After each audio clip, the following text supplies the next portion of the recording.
Hello everyone. So we have started lithography technique and we have discussed what are the various lithography techniques available already in our last lecture.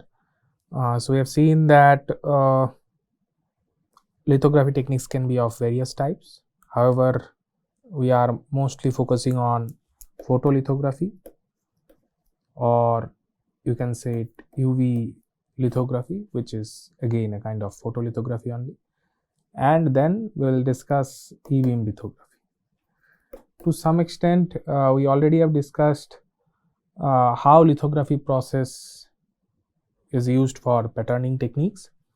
However, in this lecture, we will go a bit more into the details. So, the lithography technique where we used UV light in the last lecture, that is the photolithography technique that we have discussed, is also known as contact lithography process. The reason behind calling this as a contact lithography process is the mask, that the photo mask that you use are usually in contact with the substrate, and then the light also comes in contact with the photoresist or the polymer. So that's why it is known as contact lithography process. Now the problem of not keeping the photo mask in contact with the substrate is your feature size will cannot be controlled if it is not maintained. What I mean by that is, say you have a substrate and then say you have a photo mask where there is a gap, right, through which the light can pass and can interact with the substrate or thin film material or the photoresist material, polymer material. If the mask and the substrate is not in contact, then there is a high chance that the light will get dispersed. Although the desired size is this much, but in practice you'll find light is like diffusing and covering more area. So you'll find your feature size is not the one that you have desired, or the feature size is not same as what is there in the photo mask. If you keep the mask even away from the substrate, the feature size will be even higher, because light will pass in the adjacent areas as well, which is a very common kind of phenomena that you can see. If light is passing through a slit, it diverges. It's not like the straight line that it follows. Light follows the straight line, but what I mean by this statement is light will also start diverging through the slit. So you will not find that the feature size is same as the feature size that you have kept in the mask. So it's better you keep the mask as close as possible, that is in contact with the substrate. Now we will start from there. Once you have a substrate, you coat this with photoresist, you have the photo mask, you put this mask on top of the substrate, and then you expose UV light. Now in the last lecture we have seen that this Z-shaped thing is like the opaque one.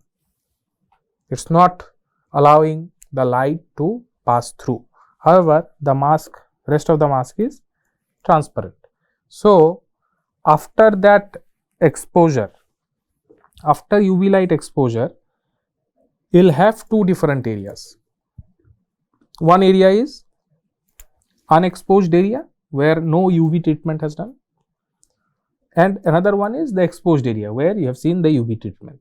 So we have color coded the different zone. So the green zone in this case is the area where UV treatment is not there. So light could not interact with the photoresist material, and the red area is where the light interacted with the photoresist material.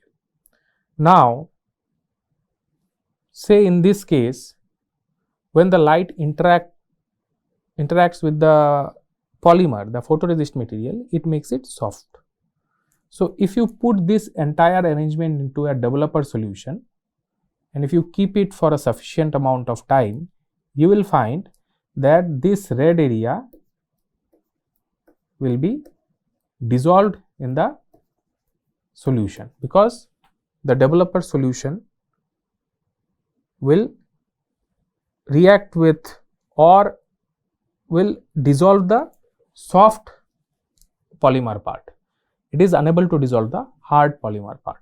So at the end you will find that you will have a structure something like this, where the substrate is exposed now, where the UV has interacted with the photoresist, or you can say that you have a pattern where only the photoresist stayed where the light did not interact or UV did not interact. So in this case you have a temporary pattern, because the pattern is made of photoresist. So if you put that photoresist again into a different developer solution, this will again dissolve, or it will remove the photoresist material. So it's kind of a temporary pattern that is made on top of the substrate. Now in this case, what you can do is you can take out the substrate from the developed solution, you can rinse it with DI water, and you can dry it with nitrogen gas. You will get a substrate which is having a pattern. The pattern is made of photoresist material, that is polymer material. It's a temporary pattern, and you can now use this substrate or the pattern substrate for other processes. For example, if you want to deposit something, you can deposit on top of it. If you want to etch means removing material from the substrate. If you want to remove material from that, you can remove it.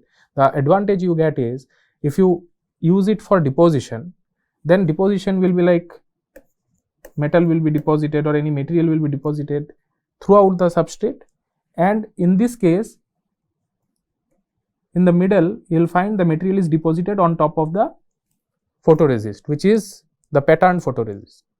So later you can remove the photoresist, then it will also remove the deposited material, because deposited material is on top of the photoresist. So you will get a permanent kind of pattern out of it.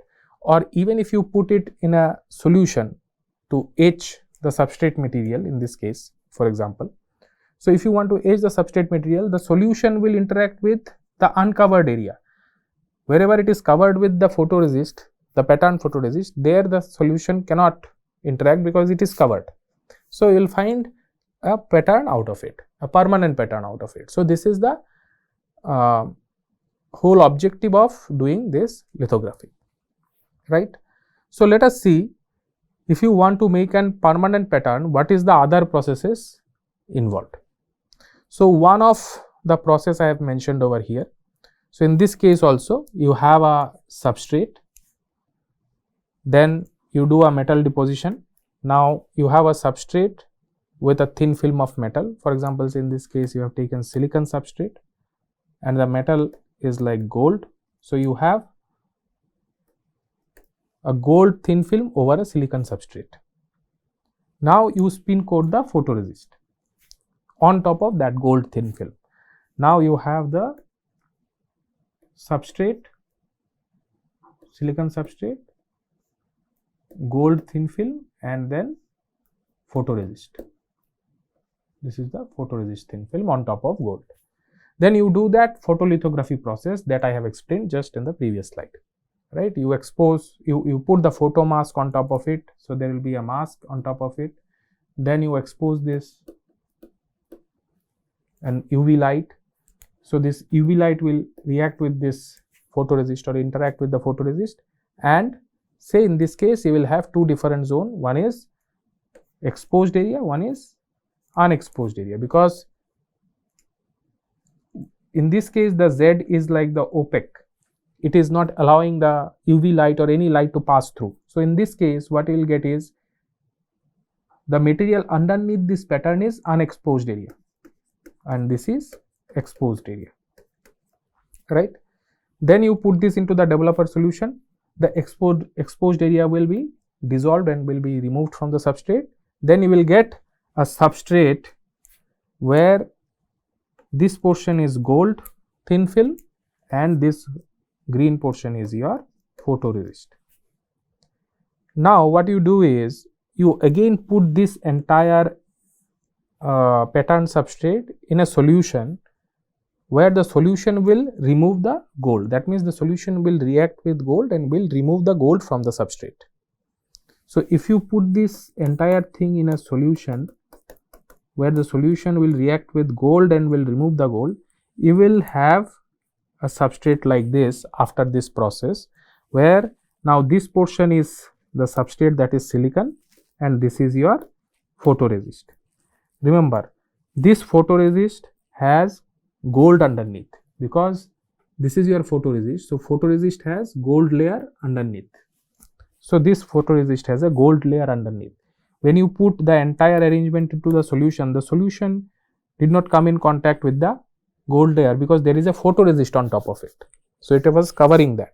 It was kind of protecting the gold layer from the solution. That's why this photoresist has a gold layer underneath. Now you put this in a different solution where the photoresist will get dissolved. Now if you dissolve that photoresist, you will have a substrate, silicon substrate with a patterned gold electrode. Now this gold electrode is a permanent pattern on top of the silicon substrate. You can now use it for different device or whatever purpose you would like to use it. For example, if you want to make 2 electrodes, you change the pattern, make 2 electrodes on top of a substrate and then go for further processing. But now you have a permanent pattern on top of a silicon substrate. However, one thing one should remember in this case, not all material has a good adhesion on substrate, on all the substrate. What I mean by that, say you have material A, B, C that you want to deposit on say D substrate. Now all these material may not have a good adhesion on top of D, the substrate material. So based on the adhesion you have to choose a material. Sometimes you may need to create a multi-layer. Multi-layer as in, for example, to increase the adhesion, what you can do is, say you have a silicon substrate, you can first make a layer of chromium and then you deposit gold. So that creates a more stable kind of arrangement. I am just giving you an example, right? Just to give you an example, I am saying this. So in this case, we have deposited gold directly on silicon. So it's kind of a pattern that we could create. And this entire process is known as etch-back process, because what you have done is you have first deposited metal on top and later you have etched that metal out, etched the gold out. So this is called a etch-back process. Now similar to the photolithography process, we also have another lithography process which is known as E-beam lithography. So E-beam lithography uses electron beam instead of light, UV light or any other light. Now this is similar to photolithography. It also requires a photoresist. In case of photolithography, we call it photoresist. In case of E-beam lithography, we can call it E-beam resist. Okay, the material is different. Again, it's a kind of polymer only. Then we expose that thin film of E-beam resist to electron beam, and then later we develop so that the unexposed area or the exposed area, whatever it is, based on the material is removing and you get a pattern. You can remove that material and you can get a pattern. So the major difference in case of photolithography and E-beam lithography is, in case of photolithography you have a bulk exposure. So you have a photomask, and then to transfer the pattern in the photomask to the substrate, you expose the entire substrate to say UV light or any optical light, any light, optical signal. Okay, but in case of E-beam lithography, it's like a sequential exposure. So you have a E-beam gun, a source of electron beam. You directly now write on the substrate. Rather than using a mask, what you do is you use it like a laser and then can directly write on the substrate. It's like writing the pattern on a substrate like this, similar to this process. And wherever this electron beam is interacting with the e-beam resist, they'll create, the property of the photoresist will change once it interacts with the electron beam. And the electron beam is like you can shift the electron beam in different direction, all three direction, in order to make different patterns. So in this case, it's a sequential exposure. In case of photolithography, the feature sizes are usually in microns, but if you use e-beam lithography, you can go less than 10 nanometer feature size. So if you want to create a very small feature size, then it's better you use an e-beam lithography, because photolithography cannot give you a very small feature size. There is a theoretical limitation to it as well, because the wavelength of the light is much higher. However, if you use high energy electron beam, then you can go up to 10 nanometer or less. However, you have to do a lot of optimization. That is a different issue altogether, but you can achieve say less than 10 nanometer feature size using e-beam lithography. However, there is a photolithography technique which is like laser writing, where the kind of process is similar to e-beam lithography. There people use a laser to directly write pattern on top of a substrate. That is also an photolithography technique. We call it like laser writing process, where instead of e-beam you can use a laser light, but even in that case you can't reach less than a few micron feature size. But in this case, because the spot size of electron beam is very, very small, you can achieve a very small feature size. Okay. So just to give you an understanding, I said laser writing is a similar kind of process. However, laser writers cannot reach to a feature size less than 10 nanometer in any case. Okay. So this is the typical e-beam lithography process. Now let us see how to transfer or how to create a permanent pattern on top of a substrate using e-beam lithography. So one more thing that you should remember in this case is e-beam lithography is a no mask process. In case of photolithography, you have a photo mask. You need a photo mask. However, in case of e-beam lithography, you do not need a mask, because you are directly writing the pattern on top of a substrate. As simple as that.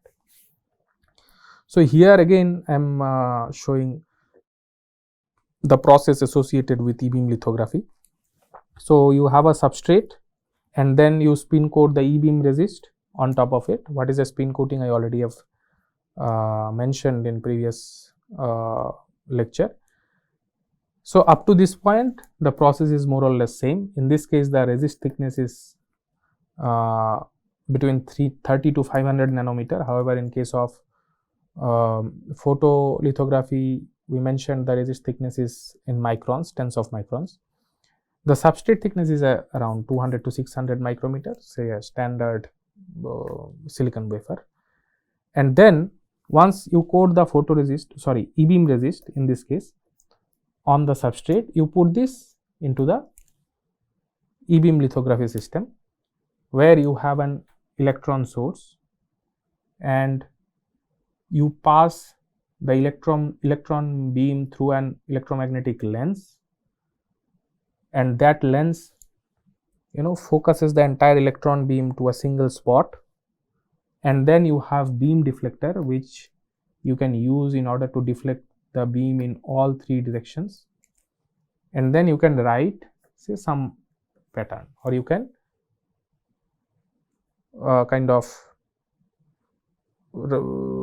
create some pattern on top of that substrate. Now in the previous case, in case of photolithography, when you design the pattern on a CAD tool, you use that pattern that you developed in CAD tool to develop a photo mask that we have discussed previously, and then you use that photo mask in order to transfer the pattern on the substrate.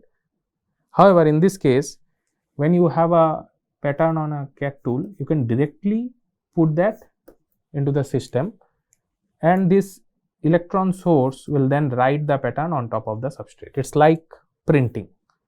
For example, you made some pattern on a PowerPoint or say on a Word file, and then you are just printing that using a printing machine. Similar to that, here also the pattern will be directly transferred to the substrate.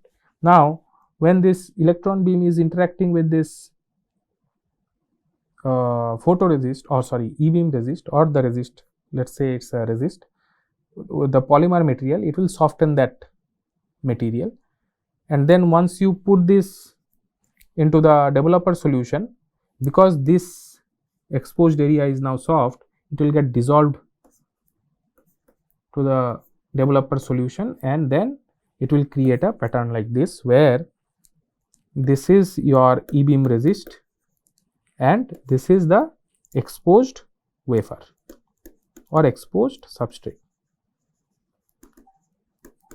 Say if it is silicon, then it's like the silicon. Okay. Now you have this temporary pattern with you.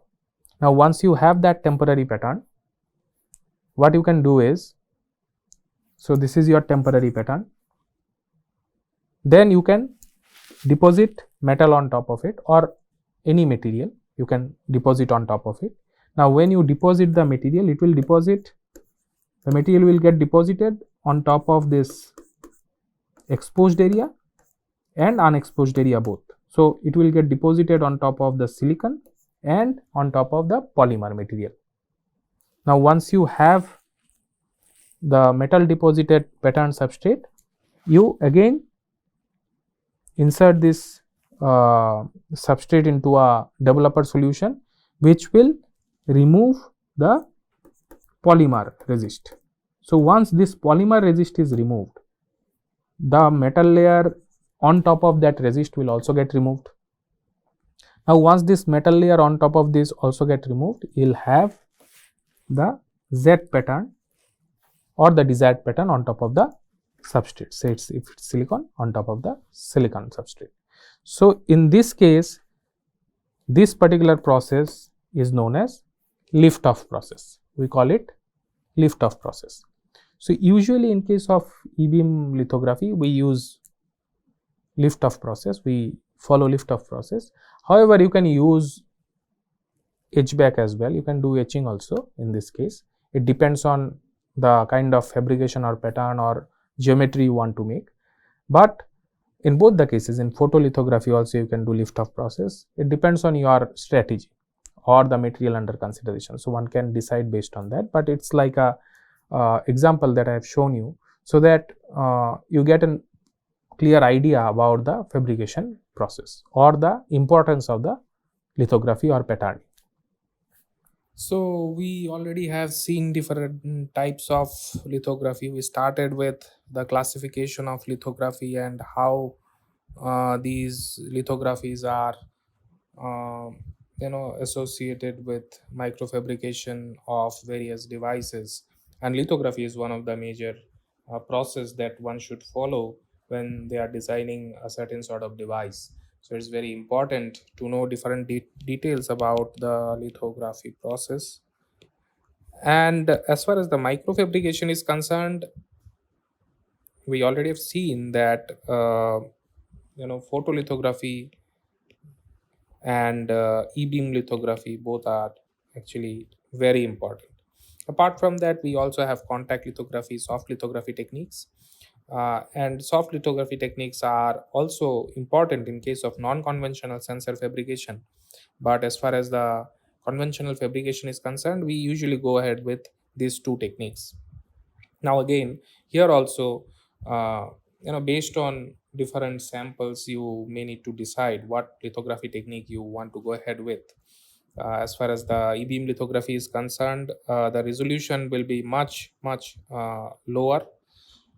You probably can develop different patterns in nanometer range, which probably will be very challenging with photolithography technique, and in certain cases, if the dimension is very small, it's not possible with photolithography technique.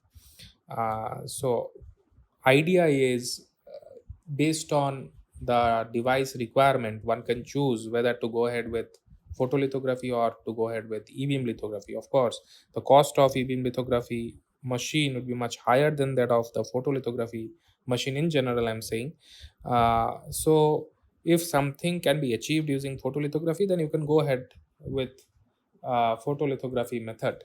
But if the requirement is very specific, and if the dimension that you want to achieve is very small, it's better to go ahead with e-beam lithography. So we've seen e-beam lithography is kind of a to some extent straightforward, because you have a e-beam gun or electron gun, you can say, and that will emit electron beam, which will directly write on the substrate. Okay. However, in case of photolithography, the process is again a bit different, because you need a photo mask going ahead with before you go ahead with this technique. So if you want a pattern of this sort, you better make a photo mask. Say you want these type of electrodes, these three electrodes, then you need a photo mask, and then you put that photo mask on top of the substrate, and then you illuminate this with, say, UV. And you also need photoresist. So based on the type of photoresist, you can develop the structure. So what you can achieve with photolithography can be achieved with e-beam lithography as well in most of the cases.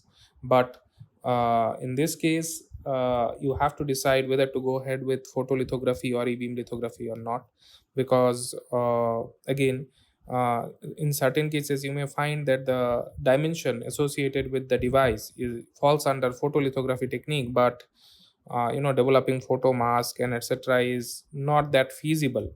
In that case, even if it is theoretically possible using photolithography, you would like to go ahead with e-beam lithography just to reduce the process steps, or just to reduce the kind of complexity associated with the fabrication technique. So these are the patterning techniques, more or less. And apart from these two techniques, there are different other soft lithography techniques as well. So for different other patterning requirement, one can go ahead with soft lithography techniques as well. Okay, so I'm not going in details of this soft lithography, and have to some extent discussed the photolithography and e-beam lithography to give you an idea how lithography works. And then you can again decide on what lithography you should go ahead with. So again, because I'm concluding that lithography part, I thought of giving in general discussion about lithography, so that you get to know what are the considerations associated with lithography that one should consider while going ahead with the fabrication process. uh, these are the, in a nutshell, the details associated with the technique. So, in the upcoming discussion, we will discuss what are the different etching techniques. So, we already have discussed deposition, then patterning, and now the next process is etching. So, etching is like how to remove the material. To some extent, we have already discussed etching process in this lecture, in the etch bake process as well as in the Liftoff process. Although in Liftoff process it's not exactly etching, because you are removing the photoresist, but in the etch bake process we have briefly mentioned what is etching, but there are a lot of technicalities involved with the etching process. So one is to know what are the different parameters that you should kind of take care when you go through this etching process. So again, etching process can be divided into two different major techniques, classified into two major techniques that we will discuss in the coming lecture. Till then, thank you.